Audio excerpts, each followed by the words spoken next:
Maidebran estaba sentada en la oscuridad, y no llamó para que le trajeran otra. Ella ya lo sabía. De la manera en que una mujer siempre sabe, antes de que las palabras sean pronunciadas, antes de que la puerta se abra, antes de que el silencio se vuelva oficial. Lo había sentido en el aire durante semanas. En la forma en que las sirvientas desviaban la mirada. En la manera en que el corredor frente a su cámara se había quedado más quieto. En el modo en que los pasos de Suleimán, esos pasos que ella había memorizado durante más de una década, habían dejado de aparecer frente a su puerta. Él no había dicho nada. Esa era la parte más cruel. Nunca dijo, la amo a ella más. Nunca dijo, está siendo reemplazada. Nunca dijo, lo siento. Suleimán el Magnífico, el hombre que reescribió las leyes otomanas, que gobernó un imperio que se extendía desde Budapest hasta Bagdad, no encontró las palabras. O simplemente no las buscó. Y el silencio que dejó tras de sí, no solo hirió a Maidebran. La desmanteló, sistemáticamente, pieza por pieza, título por título, hijo por hijo, hasta que casi no quedaba nada más que una mujer sentada sola en la oscuridad, en un palacio lleno de luz. Para cuando este relato termine, comprenderás algo que la mayoría de los libros de historia entierran en notas al pie. Lo más devastador que Suleimán le hizo a Maidebran no fue lo que eligió, fue lo que se negó a decir. Y ese silencio tenía una estrategia. Tenía un costo. Y cobró muchas más vidas de las que jamás se reconocieron. Quédate conmigo. Porque esta historia llega a un lugar para el que la mayoría de las personas no está preparada.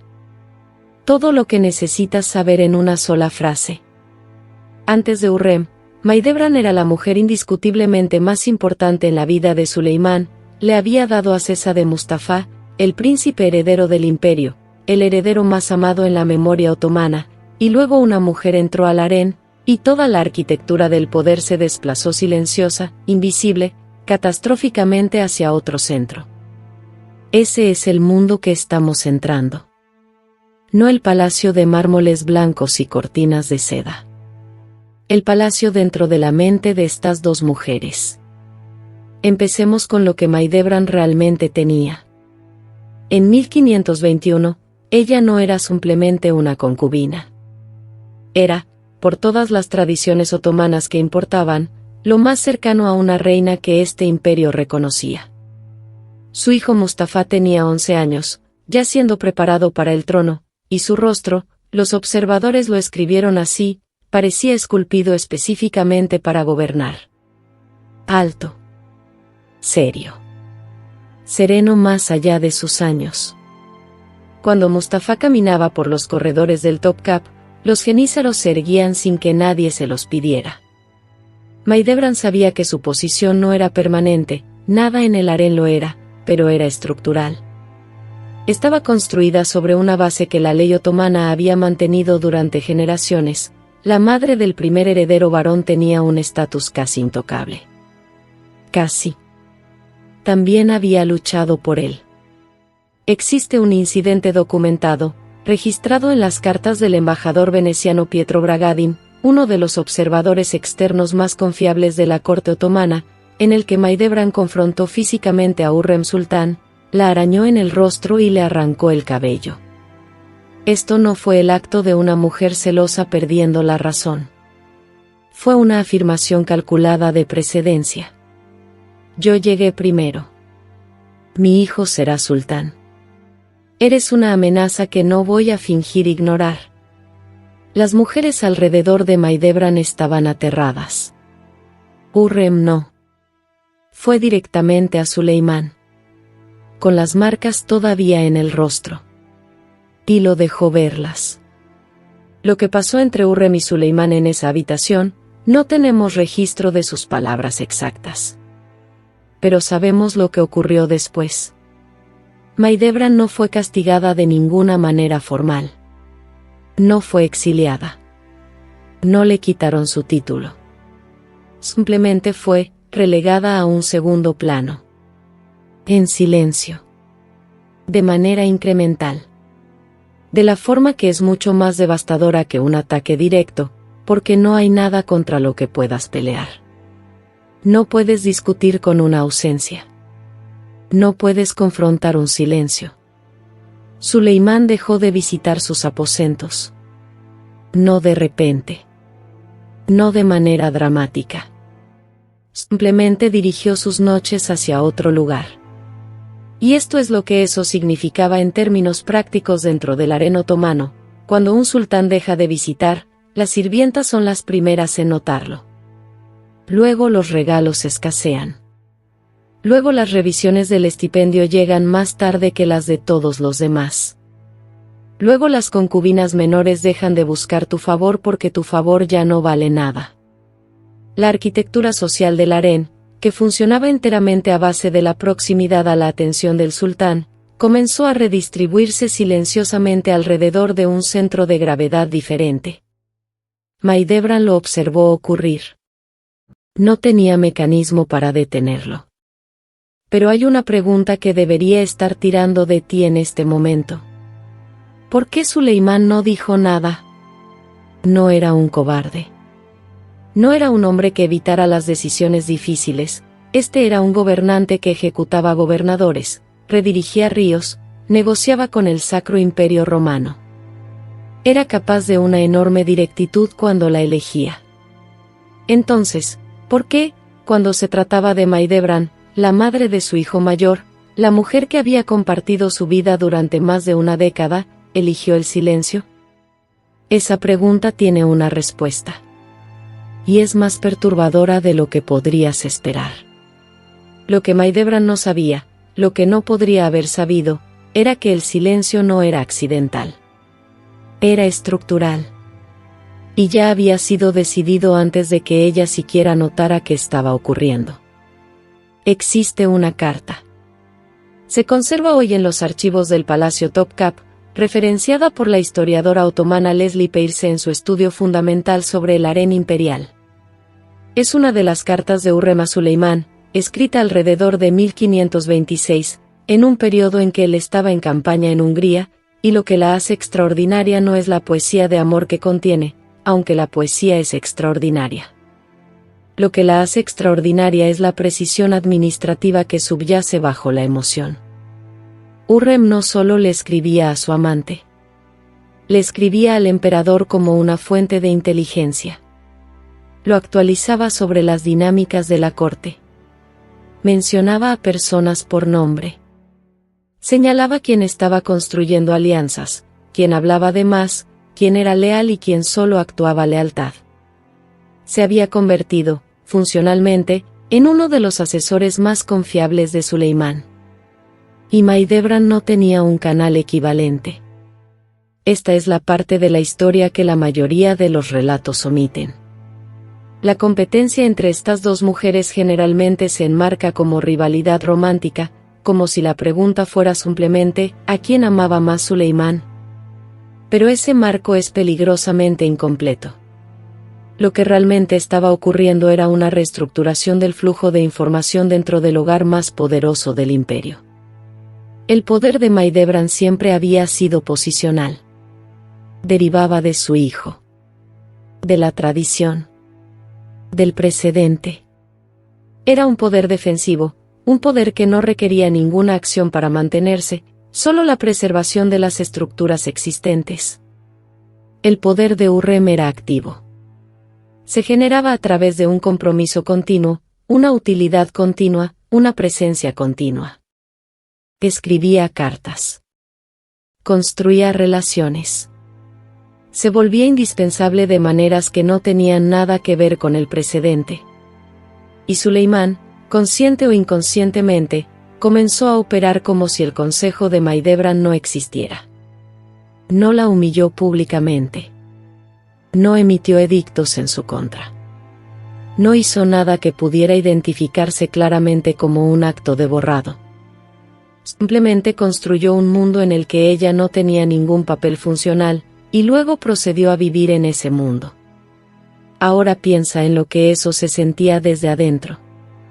Cada mañana, Mahidevran se despertaba en el mismo palacio. su título no había cambiado. Sus aposentos no habían sido reasignados. Su hijo seguía siendo el príncipe heredero, todavía el heredero más celebrado en la memoria viva. Por todas las métricas visibles, su posición estaba intacta. Pero podía sentir las paredes moviéndose. Podía sentir el peso de la corte redistribuyéndose. Podía sentir las conversaciones de las que ya no formaba parte, las decisiones que se tomaban antes de que ella fuera informada en lugar de después. No la estaban atacando. La estaban volviendo irrelevante. Y no hay arma más eficiente que esa, porque no deja ninguna herida que pueda señalar. El olor a agua de rosas en los corredores vacíos. El sonido de la risa de Hurrem resonando desde otra ala. El silencio específico de una habitación que estuvo llena de personas que se fueron antes de que tú llegaras. Déjame darte un nombre que la mayoría de las historias otomanas reducen a una nota al pie. Gulsa Hatun. Era una de las asistentes principales de Mahidevran, una mujer de unos 30 y tantos años a principios de la década de 1520, probablemente de origen circasiano, que había servido en el harén durante casi 2 décadas. Su nombre aparece en los registros de la corte otomana en 1523, en el contexto de una reducción de estipendio, un recorte en el presupuesto doméstico asignado a los aposentos de Mahidevran. La reducción era pequeña. Se presentó como una reorganización administrativa. Gulsa sabía lo que significaba. Había visto esto suceder a otras mujeres antes, la lenta retirada presupuestaria que precedía a la marginalización formal. Había visto a mujeres pasar de dirigir hogares de 40 asistentes a hogares de 8. Había visto a mujeres que antes eran consultadas sobre todo convertirse en mujeres de las que nadie se informaba. Comenzó, silenciosamente, a hacer otros arreglos para sí misma. Gulsa no era una traidora. Era una sobreviviente.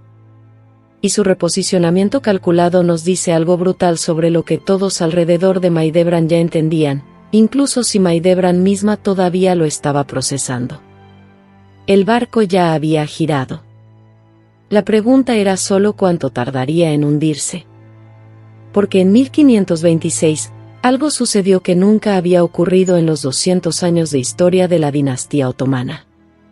Suleimán liberó a Hurrem de su condición de esclava y se casó con ella. Legalmente. Formalmente.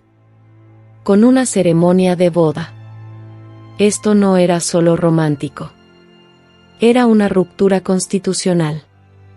El sistema otomano estaba construido, deliberadamente, sobre el principio de que los sultanes no se casaban, que las concubinas daban herederos pero las esposas acumulaban poder, y esta regla existía precisamente porque la historia había demostrado, repetidamente, que la esposa de un sultán se convierte en un actor político con la capacidad de perturbar la sucesión dinástica. Cada institución otomana entendió lo que este matrimonio significaba. Cada funcionario de la corte lo entendió. Cada madre de un heredero real lo entendió. Y Mahidevran, sentada en sus aposentos, rodeada de su personal doméstico ligeramente reducido, con el retrato de su hijo colgado donde siempre podía verlo, lo entendió más que nadie. Esto no era Suleimán eligiendo el amor sobre la tradición. Esto era Suleimán eligiendo una nueva estructura de poder. Y en esa estructura, la reclamación de Mustafa al trono ya no era incuestionada. Algo se aproximaba. Algo que Mahidevran había sentido en los huesos durante 5 años pero que aún no podía nombrar. Estaba a punto de poder nombrarlo. Aquí está el momento alrededor del cual todo se reorganiza. En 1533, Suleimán tomó una decisión tan calladamente devastadora que la mayoría de los libros de historia la registran como protocolo administrativo y siguen adelante. Nombró a Sesa de Mustafa, su hijo mayor, el hijo de Mahidevran, el heredero que cada genízaro del imperio ya había coronado informalmente, como gobernador de la provincia de Manisa. Esto suena como un ascenso. Se presentó como tal. Era un exilio. los príncipes otomanos eran enviados rutinariamente a gobernaciones provinciales como parte de su preparación para gobernar. Esto era tradición. Era esperado. Pero el momento, y la distancia, y la ausencia total de cualquier garantía a Mahidevran sobre lo que eso significaba para la cuestión de la sucesión, fue deliberado. Mustafa estaba siendo alejado del centro del poder en el preciso momento en que los hijos de Hürrem se acercaban a él. Mahidevran siguió a su hijo a Manisa. No tenía otra opción, toda su relevancia estaba atada a él ahora, y quedarse en Estambul sin él habría sido quedarse en una corte que no tenía uso para ella. Así que empacó lo que quedaba de su hogar. Y se fue. Y Suleimán, el hombre con quien había compartido su vida, el hombre cuyo hijo había criado, el hombre que nunca la había descartado formalmente pero que había pasado años haciendo su posición insostenible, no se despidió. No tenemos registro de una audiencia de despedida. Ninguna conversación registrada. Ninguna carta de aseguramiento. Simplemente la dejó ir. Ahora bien, aquí está el giro que reencuadra absolutamente todo lo que has escuchado hasta ahora. Hay una pregunta que los historiadores otomanos han rodeado durante siglos sin terminar de aterrizarla: ¿por qué Mahidevran nunca fue descartada formalmente? ¿Por qué, si Hürrem era verdaderamente el poder dominante y Mustafa estaba siendo sistemáticamente marginado, a Mahidevran nunca le quitaron sus títulos, nunca fue degradada oficialmente, nunca fue removida del palacio de una manera que hiciera oficial el cambio de poder? La respuesta es tan fría que tarda un momento en procesarse. Porque mantener a Mahidevran en una posición ambigua, ni confirmada ni negada, ni amenazada ni asegurada, era más útil que resolver su estatus. Mientras la posición de Mahidevran estuviera técnicamente intacta, la reclamación de Mustafa seguía técnicamente intacta.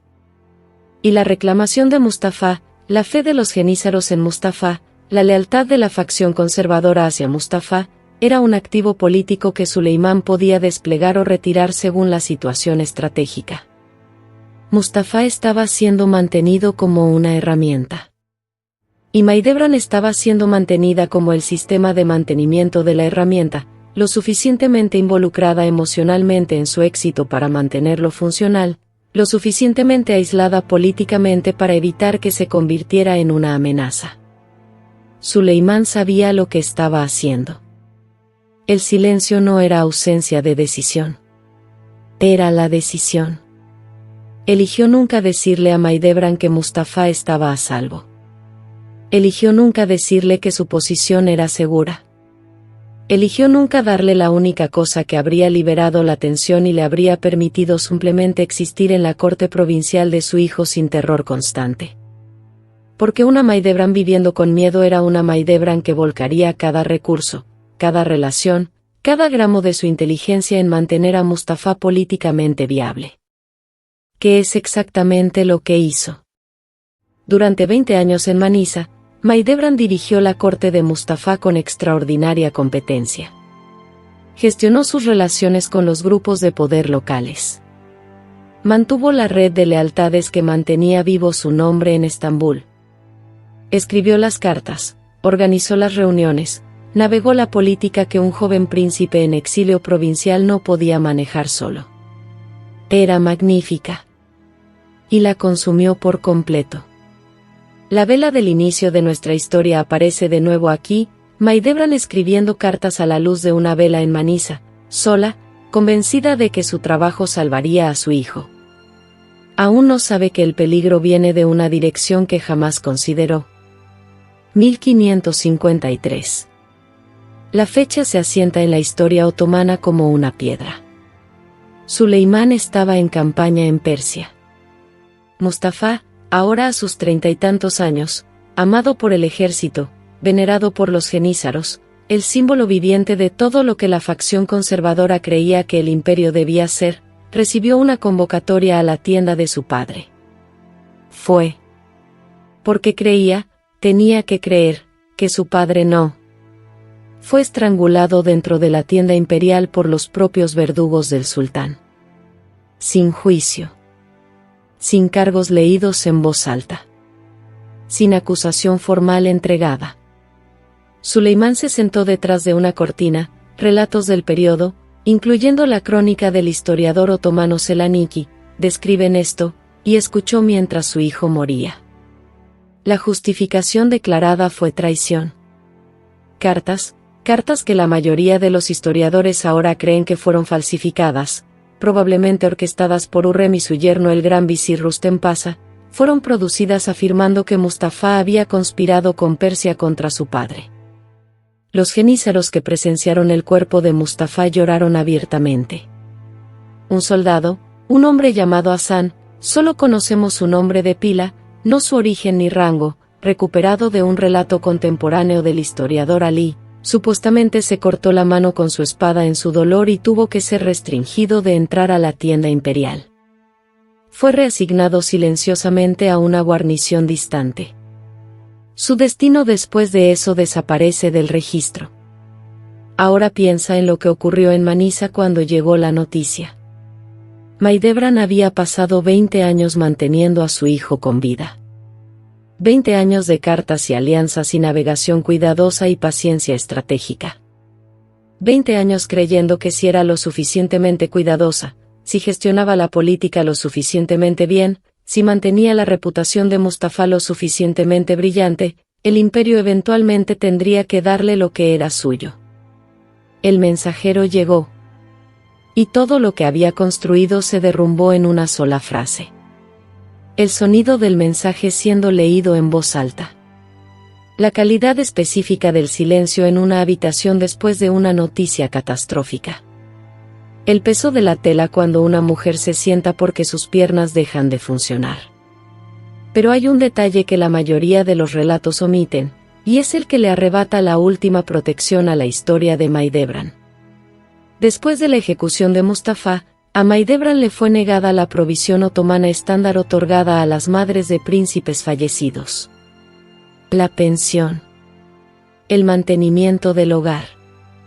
El duelo formalizado. Enterró a su hijo ella misma. Con sus propios recursos, que estaban casi agotados. Con un pequeño hogar que se había ido reduciendo durante 2 décadas. Envolvió su cuerpo.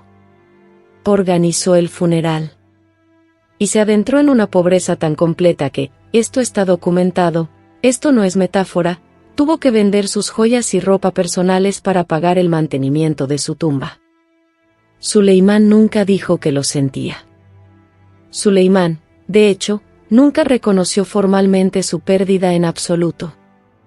El hombre que nunca había dicho, estoy eligiendo a otra persona, había dicho ahora, a través de la misma arquitectura de silencio, tu hijo se ha ido y no se te debe nada. Hay cosas que suceden después de que una historia termina que la mayoría de los narradores no siguen. Mahidevran vivió 18 años más después de la muerte de Mustafa. 18 años. Mantuvo su tumba en Bursa con lo que tenía. Los visitantes informaban que aparecía allí regularmente, no dramáticamente, no como una actuación del duelo, sino con la determinación tranquila de una mujer que había decidido que si el imperio no iba a honrar a su hijo, ella lo haría ella misma. Murió en 1580 o 1581, la fecha exacta está en disputa, lo cual es en sí mismo una especie de indignidad final. Fue enterrada junto a Mustafa.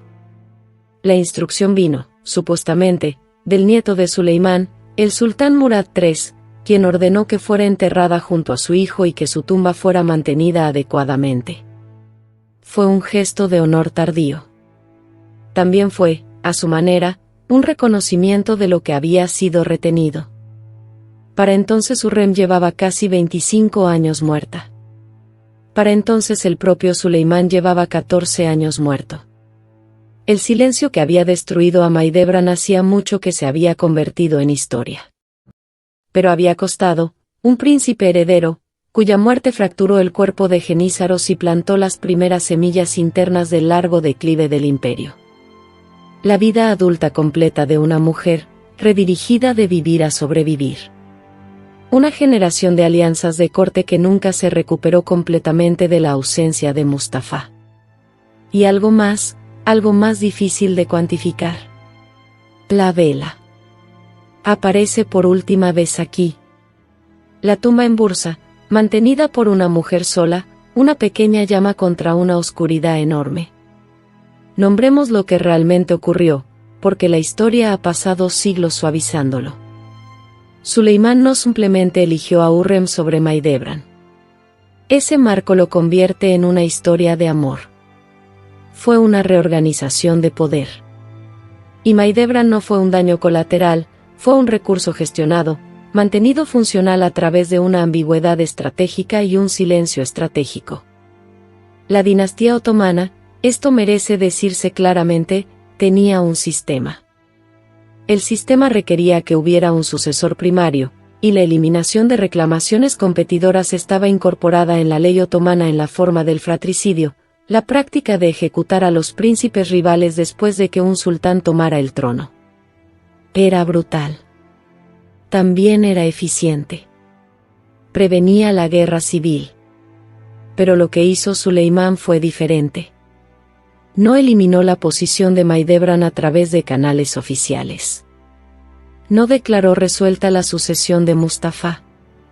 Mantuvo la ambigüedad durante décadas, el tiempo suficiente para usar el capital político de Mustafa cuando le convenía, el tiempo suficiente para mantener la energía de Mahidevran enfocada en proteger a su hijo. Y luego, cuando la ambigüedad había cumplido su propósito, le puso fin. El silencio era una herramienta. Desplegada con precisión. Con una conciencia exacta de lo que le costaría a la mujer que lo recibía. Hay un momento en las crónicas, una sola frase, en una nota al margen de los registros de la corte otomana de 1534, donde un administrador anónimo señala que el presupuesto doméstico de Mahidevran Hatun ha sido revisado y hallado suficiente para su rango. Esto fue un año después de que Mustafa fuera enviado a Manisa. Un año después de que ella hubiera seguido a su hijo al exilio efectivo. Suficiente para su rango.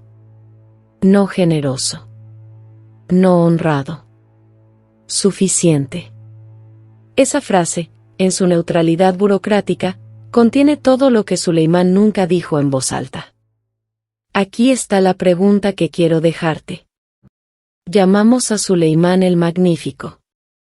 Y lo era, por las métricas del imperio, por la escala de la conquista, por el brillo de sus reformas legales y la expansión del poder otomano a su pico absoluto. Por esas medidas, ganó el título. Pero, ¿qué significa ser magnífico en el mundo y silencioso en tu propia casa? Mahidevran no fue destruida por Hürrem Sultán. Seamos muy claros al respecto. Hürrem era una mujer formidable, brillante, políticamente despiadada que usó todas las herramientas disponibles para ella, y tenía razones legítimas para luchar por su propia supervivencia y el futuro de sus hijos. No inventó el sistema que le exigía destruir rivales para vivir. Mahidevran fue destruida por la persona que podría haber dicho algo y eligió no hacerlo. Por la persona que tenía el poder de resolver la ambigüedad en cualquier momento, de decir, estás a salvo, tu hijo está a salvo, tu posición es reconocida, y en cambio usó esa ambigüedad no resuelta como una herramienta administrativa. Lo no dicho es a menudo lo más poderoso en cualquier relación, en cualquier institución, en cualquier sistema de poder. El silencio no es neutral. El silencio, cuando es usado por alguien con autoridad, es una elección. Tiene una dirección. Tiene un objetivo.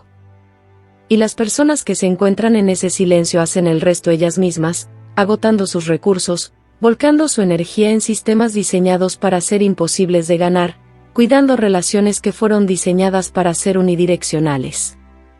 Mahidevran pasó 20 años luchando por un hijo cuyo destino ya estaba decidido. Solo que ella no lo sabía todavía. Y quizás ese es el diseño más devastador de todos, no que el resultado fuera inevitable, sino que fue hecho para parecer que no lo era. Que la crueldad usó el disfraz de la posibilidad del tiempo suficiente para extraer todo lo que ella tenía para dar.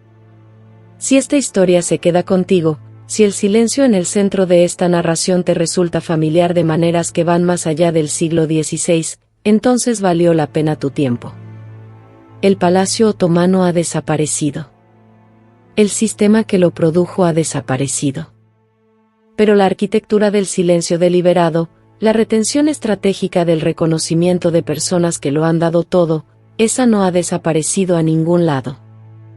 Comparte esto si crees que la historia de Maidebran merece ser nombrada por lo que fue.